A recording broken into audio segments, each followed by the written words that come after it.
A paz do Senhor a todos. A paz do Senhor Jesus. Irmãos, hoje a gente continua e termina o livro de Isaías, capítulo 66. Começa o livro de Jeremias, do 1 ao 5, e Salmos 74 e 75.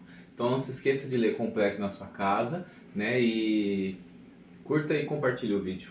Você falou a paz do Senhor a todos? Não deixei, né? Falei. Você falou? Irmãos, Jeremias... Ah, não, vamos orar. Eu estou agitado.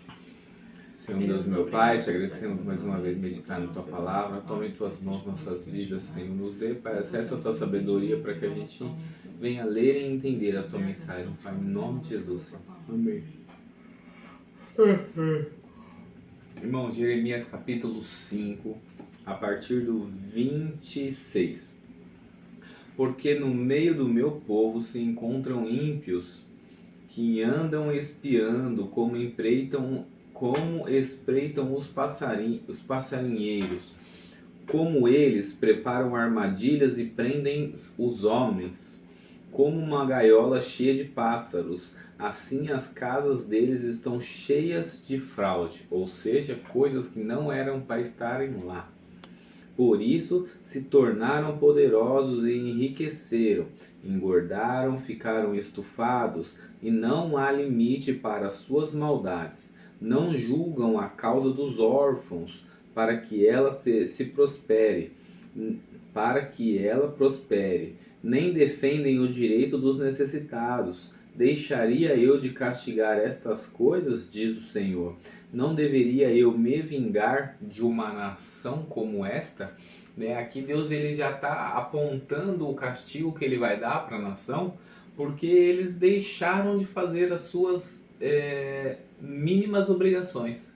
Eles começaram a fraudular, eles começaram a causar engordamento próprio, ficarem ricos, trazendo bens para si e não cuidando dos próximos.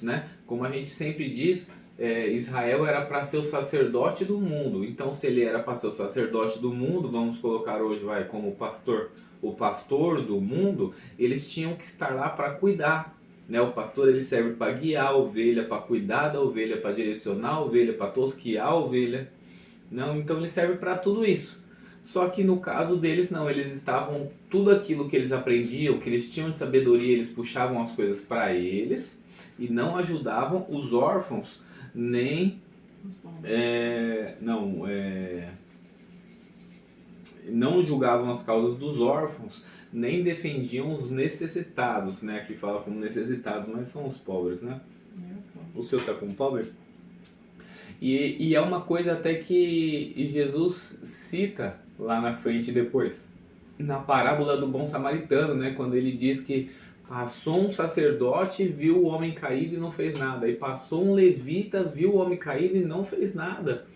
Então, para onde que ele estava indo?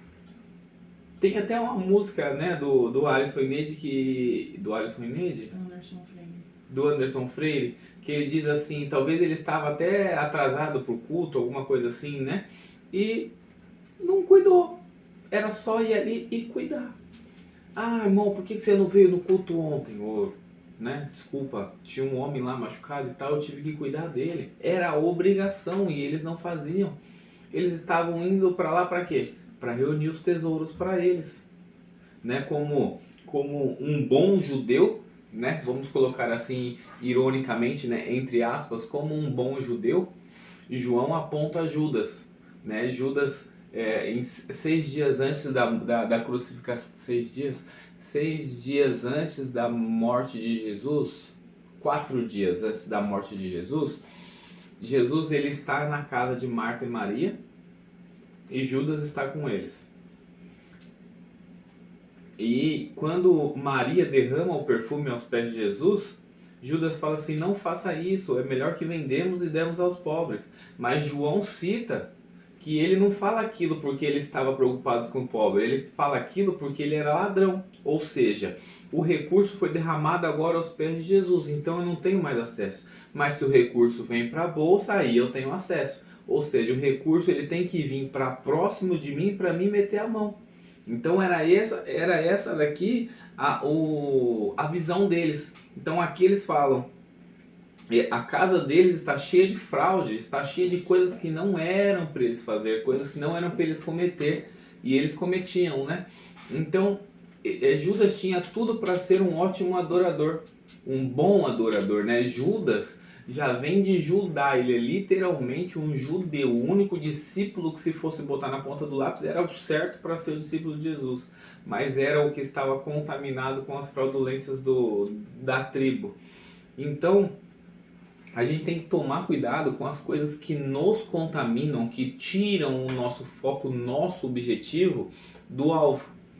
Por quê? Porque o alvo não é só ir para a igreja, fazer o culto, cultuar e voltar para casa.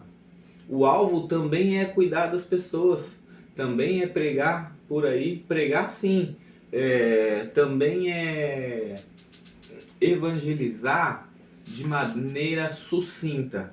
Como seria assim uma maneira sucinta? Não de maneira, eu vou usar essa palavra, mas no bom sentido, de maneira agressiva. Então, tipo assim, como não, de maneira agressiva não, de maneira ativa. Um evangelismo ativo ou um evangelismo passivo. O ativo é quando se reúne a turma, pega os folhetinhos e sai na rua distribuindo para todo mundo. Aquilo é o evangelismo ativo. Todo mundo que está vendo você vir de longe ou desvia ou sabe que você vai falar de Jesus para ele. Agora, um evangelismo passivo é quando você dá bom exemplo. Quando você, por exemplo, hoje nós estávamos no mercado e aí o rapaz estava mexendo na prateleira colocando os cotonetes. Aí caiu as caixas de cotonetes tudo no chão. Aí, para ensinar o meu filho a ser homem e ser um cristão, falei para ele, ajuda ele a pegar, Pedro. Aí o Pedro foi lá, o cara ficou constrangido, ele falou, não precisa não. Eu falei, não, precisa sim, né? Você tá com a mão ocupada, ajudei ele a pegar também e tal. Ele falou, moço, aqui é difícil ficar equilibrando aqui e tal. Mas isso já é um exemplo que arrasta. Porque às vezes o dia daquela pessoa estava péssimo. Aquele era o motivo dela falar assim, caramba, meu, tá tudo dando errado hoje. Mas daí vem alguém, sem intenção nenhuma, só não mudou nada na minha vida, não mudou meu trajeto. Eu só me agachei, o Pietro só agachou, ajudou a recolher as coisas, entregou na mão dele e vida que segue. Tchau, não sei o nome dele, ele não sabe o meu, mas aquele momento talvez possa ter causado um constrangimento no coração dele, do tipo, alguém se importa comigo. Né? Parece tolo, mas não é tipo alguém se importa comigo, podia ter passado, ele está fazendo o trampo dele, caiu no chão, problema dele, eu vou fazer minhas compras. Mas naquele momento ele fala, poxa, alguém se importou comigo, eu acho que Deus me ama, e isso já muda tudo, né? Então é algo que a gente tem que continuar fazendo e se importar em fazer cada vez mais. Quer acrescentar alguma coisa? Só a finalização do que você leu, que diz, né? Os profetas fazem profecias falsas, os sacerdotes governam com a mão de ferro. E pior ainda, meu povo fica feliz com isso. O que farão, porém, quando o fim chegar? Então esse versículo me chamou a atenção.